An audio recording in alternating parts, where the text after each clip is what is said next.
Hello, students. Welcome to the English session. Today, we shall be dealing with the lesson The Summer of the Beautiful White Horse by William Saroyan. The story is about two Armenian boys, Aram and Murad. It is a story in which Aram's cousin Murad steals a horse and attempts to teach Aram to ride it. One day, on their way back to hide the horse on the deserted vineyard, they meet the owner and feel guilty at the end. The next morning, they return the horse back to the owner's barn. So let's explore the story. This story revolves around two Armenian boys, Murad and Aram. They are members of the Garokhlanian family. The hallmarks of their tribe are trust and honesty. The story begins in a mood of nostalgia. Aram, the narrator, was then a boy of 9, and his cousin Murad, the more adventurous but slightly crazy fellow, was 13.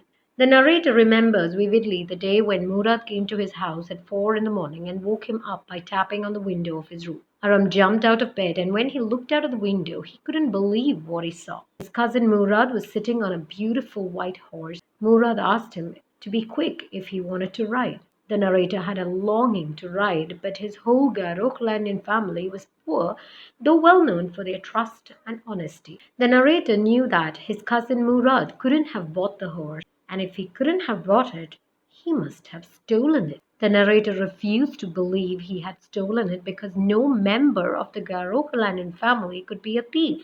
The narrator Aram asked Murad where he had stolen that horse. Murad did not reply, but asked him to leap out of the window if he wanted to ride. He knew that Murad was crazy regarding horses. Stealing a horse for a ride was not the same thing as stealing money or selling a stolen horse.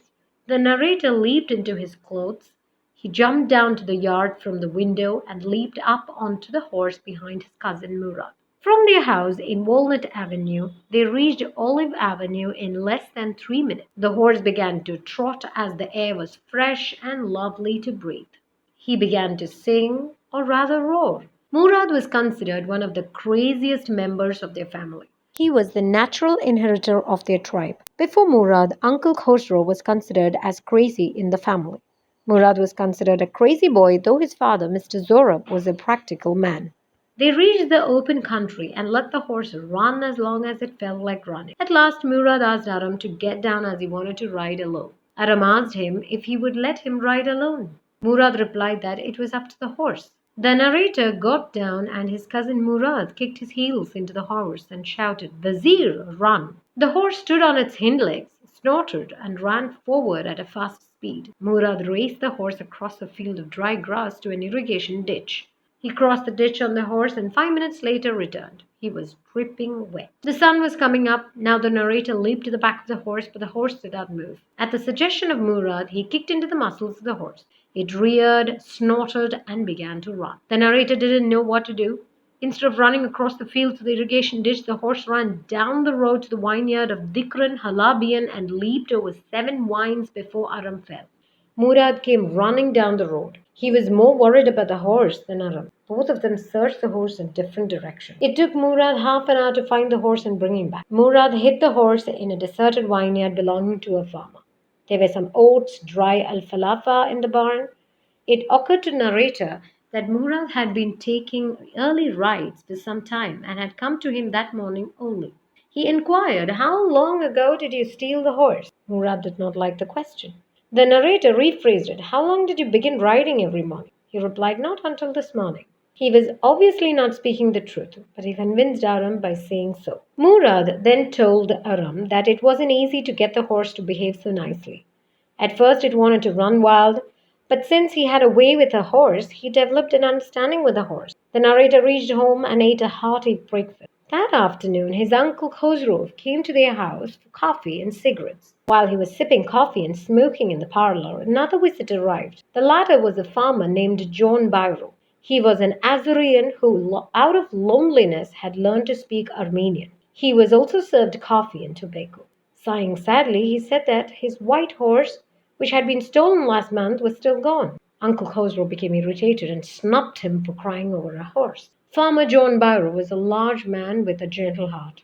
He had to walk 10 miles to reach there, and his left leg pained him. The horse had cost him $60, and his surrey was no good without a horse. As soon as the farmer went away, Aram ran over to his cousin Murad's house and told him everything. He asked Murad not to return it till he learned to ride. He suggested keeping it for a year or at least 6 months. Murad thought he was inviting a Garo to steal. He decided to return the horse to its true owner. Early every morning for 2 weeks, Murad and Aram took the horse out of the barn of the deserted vineyard where they were hiding it and rode it. Every morning the horse would leap over grapevines and small trees and throw Aram and run away. Still, Aram hoped to learn to ride as Murad rode. One morning, on the way to Fetvigen's deserted vineyard, they came across farmer John Byro, who was on his way to town. Murad greeted him. The farmer studied the horse eagerly and wished them good morning. He asked the name of their horse. Murad replied that they called it My Heart. John Byro called it a lovely name for a lovely horse. He was certain that it was the horse which had been stolen from him many weeks ago.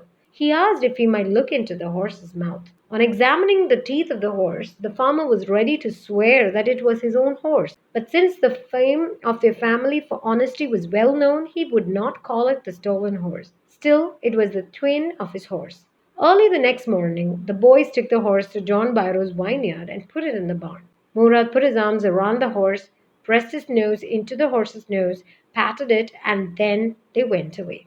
That afternoon, John Byro came to their house in his surrey and showed the narrator's mother the horse that had been stolen and returned. He was surprised to find the horse stronger than ever and better tempered too. He thanked God. Uncle Khosrow, who was in the parallel, became irritated and shouted at him to be quiet. He observed that his horse had been returned and repeated his pet phrase, "Pay no attention to it." The summary of the story.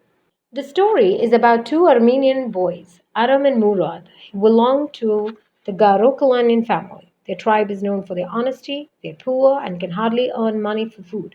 They both long to ride a horse. Murad had stolen a horse from a farmer a month ago. One early morning, he brought it to the window of Aram and asked him to come along for a ride. They rode the horse for many days.